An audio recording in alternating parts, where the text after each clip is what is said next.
அதிகமான என் பாவங்களை அன்போடு மன்னித்தீரையா.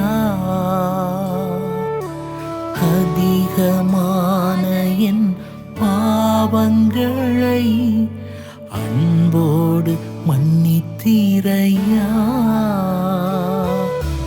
தகுதியில்லாத என் வாழ்வின்